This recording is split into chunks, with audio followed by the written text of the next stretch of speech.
Hello everyone! Welcome to Master Che! Before we start, please don't forget to like and subscribe!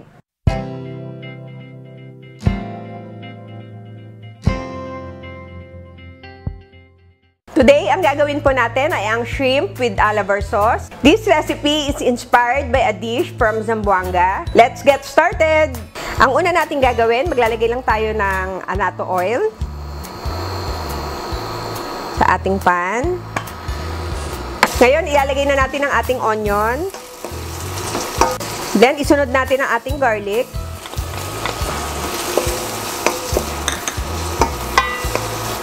Meron din tayong luyang dilaw.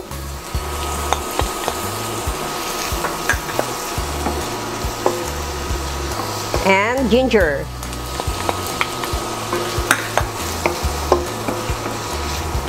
Itong recipe po na to ay originally, ang ginagamit po nila ay kuratsa. Ito ay klase ng alimango na ito yung original na ginagamit nila dito sa alabar sauce.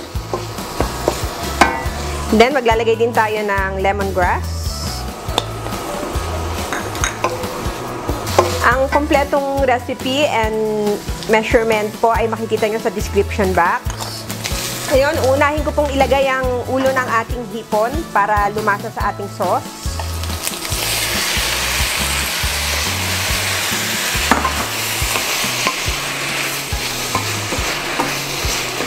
Kaya inuna ko po yung ulo para hindi ma-overcook ang ating shrimp. Para hindi siya mahirap balatan. Then, lagay lang tayo ng salt and pepper.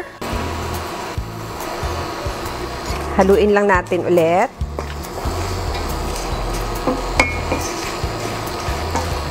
Yan, napakabango na. Ngayon, maglalagay tayo ng crab paste or taba ng talangka.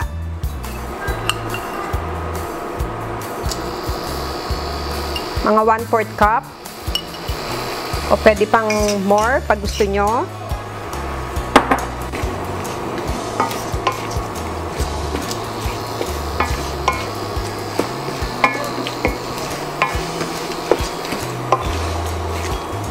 Ayun, ilalagay na natin ang ating coconut milk.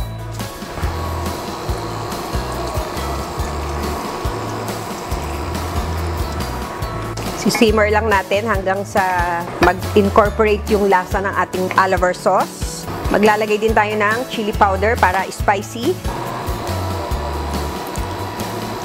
Kung ayaw nyo ng maanghang, pwedeng hindi kayo maglagay. Pero syempre, pag gata, mas masarap yung spicy.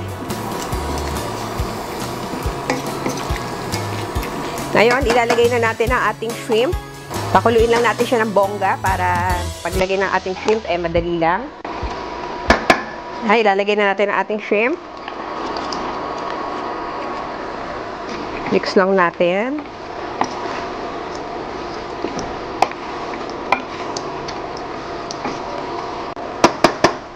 Takpan lang natin after 10 minutes. Luto na ang ating shrimp with alabar sauce. Much later. Balikan na natin ang ating shrimp with alabar sauce. Ito na siya. Yan, napakaganda. Ganyan lang natin ang sauce.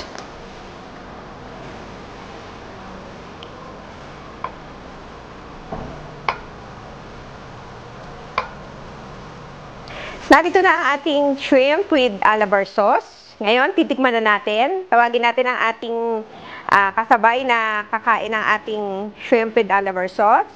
Si Jem. Siya ang nag-request ng dish na ito. Yan. Hi, good evening. Okay guys, titikman na namin ang ating shrimp with alabar sauce.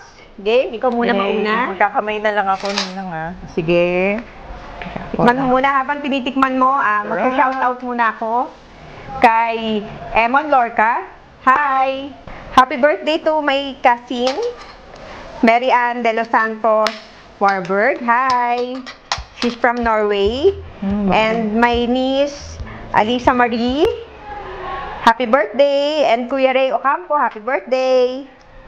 And to my auntie, Auntie Minda Wong, happy birthday po. And to my Auntie Dali Gabak, happy birthday. Happy birthday sa mga may birthday. And to Kuya Eric Magsino, happy birthday Kuya.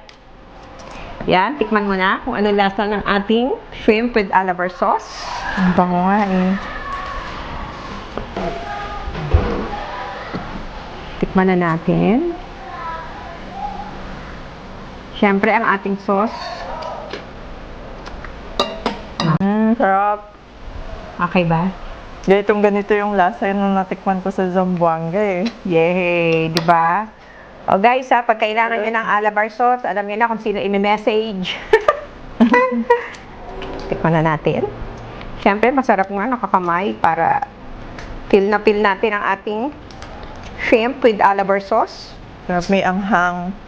Tapos, ang sarap ng lasa ng gata. O, napakadaling gawin. Napakasimple lang. Actually, favorite ko talaga tong hipon eh. Kaya na-request ko kayo yun. Tama-tama lang yung anghang. Sana i-try nyo to guys. Itong New Year, pwedeng nyo gawin. Ang sarap, di na kami makapagsalita sa sarap. Batiin mo na yung mga daddy mo. Happy New Year. Merry Christmas! Happy New Year! Pati doon sa mga kasamahan ko sa Pabella, hello! Hello! Baka gusto nyo umorder ng ating shrimp with alabar sauce. At dito nagtatapos ang ating holiday dishes, guys. Happy New Year! Sana maging maganda na ang 2021 sa ating lahat. Sana matapos na ang, talaga mawala na ang pandemic. Sa susunod na taon, mas marami pa tayong mga gagawin na madadaling dishes at kayang-kaya nyong gawin na pwede kong i-share sa inyo. See you next year and God bless you all, guys. Happy New Year!